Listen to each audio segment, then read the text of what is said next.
राहुल गांधी अडानी की डकैती पर सवाल उठाते रह गए और इधर उनके अपने ही घर में डाका पड़ गया। बनने से पहले ही डॉट वाले इंडिया गठबंधन में घमासान छिड़ गया है। उत्तर प्रदेश, बिहार और बंगाल में सीटों के समझौते के पहले ही राहें अलग करने की बात कही जा रही है। अखिलेश यादव, नीतीश कुमार और ममता बनर्जी इंडिया गठबंधन से अलग होना चाहते हैं। क्या है ये पूरी खबर, ये हम आपको बताएंगे, लेकिन उससे पहले आप इस वीडियो को लाइक कर लें और अगर अब तक चैनल को सब्सक्राइब नहीं किया है तो इसे सब्सक्राइब बटन पर जाकर सब्सक्राइब कर लें। तो इंडिया गठबंधन की कहानी शुरू होती है एक प्रेम प्रस्ताव के साथ, लव प्रपोजल, और इस प्रेम प्रस्ताव के केंद्र में है बिहार के मुख्यमंत्री नीतीश कुमार। मोतिहारी में महात्मा गांधी सेंट्रल यूनिवर्सिटी का दीक्षांत समारोह था। नीतीश कुमार के साथ मंच पर राष्ट्रपति द्रौपदी मुर्मू बैठी थी। अपने संबोधन में नीतीश कुमार ने कह दिया कि चाहे जान चली जाए लेकिन भाजपा को प्यार करना मैं नहीं छोड़ सकता।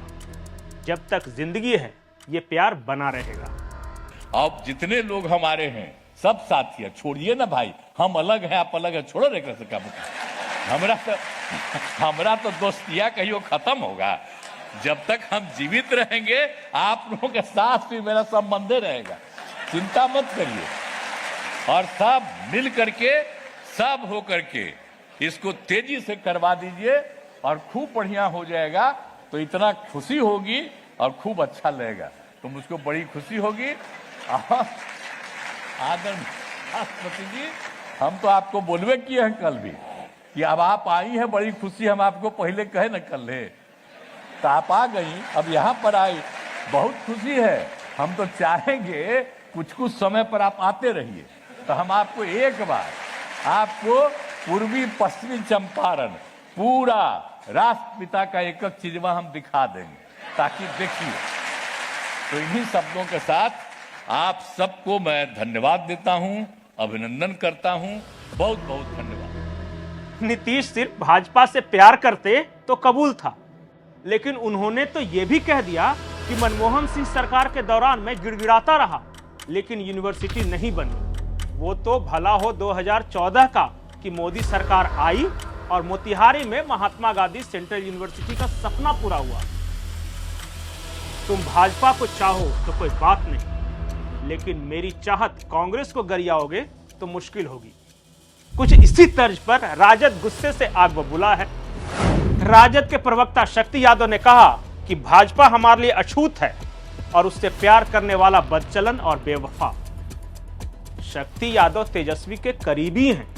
राजद के मुख्य प्रवक्ता भी नीतीश कुमार को बुढ़ापे में बदचलन और बेवफा कहना शोभा देता है। जी, नीतीश कुमार को अगर आप ध्यान से देखिएगा तो उन पर उम्र का असर हो गया। बोलना कुछ चाहते हैं, बोल कुछ और जाते हैं।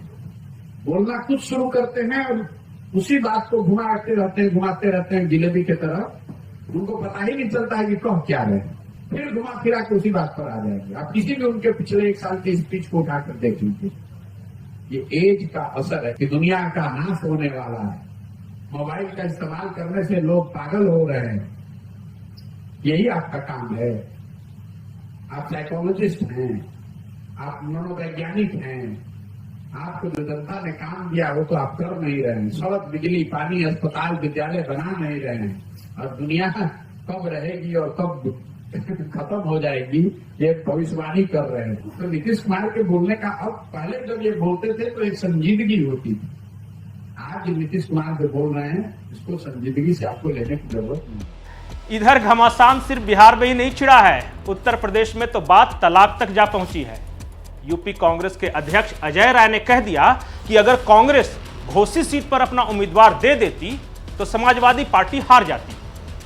इसलिए सपा को भी लोकसभा चुनाव में कांग्रेस के लिए सीटें छोड़नी चाहिए। इस पर अखिलेश यादव क्या कह रहे हैं आप खुद सुन लें। या कोई दल क्या कह रहा है, इंडिया गठबंधन, हम ही कंफ्यूज हो गए होंगे। इसका मतलब अगर हम उन मीटिंगों में बैठे हैं तो हम ही कंफ्यूज रहे होंगे। इसीलिए जिस व्यक्ति के बारे में आप बात कर रहे हो, मुझे नहीं पता कि कांग्रेस पार्टी का कौन व्यक्ति इस तरह की बात कर रहा है। हमें तो ये लगा कि जब मध्य प्रदेश के मुख्यमंत्री जो रहे, पूर्व में कई बार मुख्यमंत्री रहे, वो रहे, उन्होंने मीटिंग बुलाई और पूछा समाजवादी पार्टी से, हमने अपनी पूरी परफॉर्मेंस बताई, किस समय पर समाजवादी पार्टी के विधायक कहाँ जीते हैं, कभी 1 जीते, कभी 2 जीते, कभी 5 जीते और किस जगह हम नंबर 2 पे रहे। पूरी चर्चा हुई और रात भर 1 बजे तक समाजवादी पार्टी के नेताओं को जगाया उन्होंने और बातचीत की, पूरे आंकड़े देखे और आश्वासन दिया कि हम 6 सीटों पर विचार करेंगे। लेकिन जब रिजल्ट आया, घोषित की गई सीटें, तो समाजवादी पार्टी शून्य रही।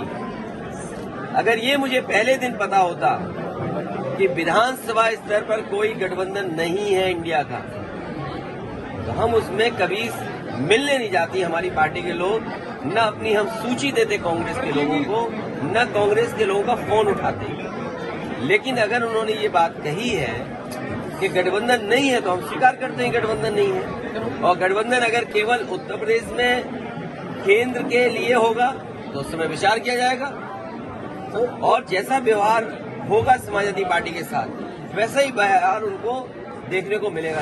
मैं साधारण सा आदमी हूँ, मेरे लिए कोई शब्द भी वो इस्तेमाल कर सकते हैं, कोई बात नहीं।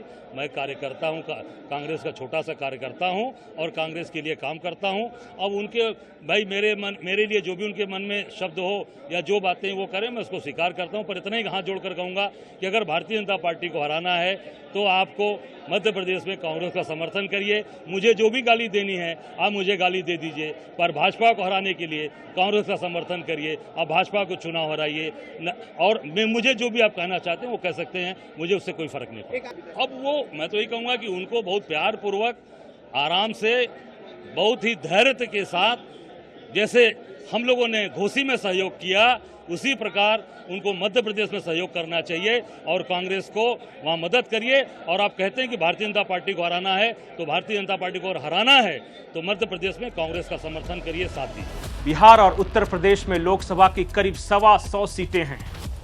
वहां इंडिया गठबंधन का हाल आपने देख लिया। अब बात बंगाल की, जो सीटों के लिहाज से एक और बड़ा प्रदेश है, उसकी कहानी सुनिए। ममता बनर्जी ने साफ साफ कह दिया कि वो कांग्रेस के लिए 1 या 2 सीट तो दे सकती है, लेकिन लेफ्ट को एक फूटी कौड़ी नहीं दूंगी। अब ममता को शायद पता नहीं कि दिल्ली में राहुल गांधी के सलाहकार आजकल यही लेफ्ट वाले हैं। क्या वो गुरु चेले का तलाक करवा कर रहेंगी? इधर बंगाल में अधीर रंजन चौधरी अपने ही मूड में हैं।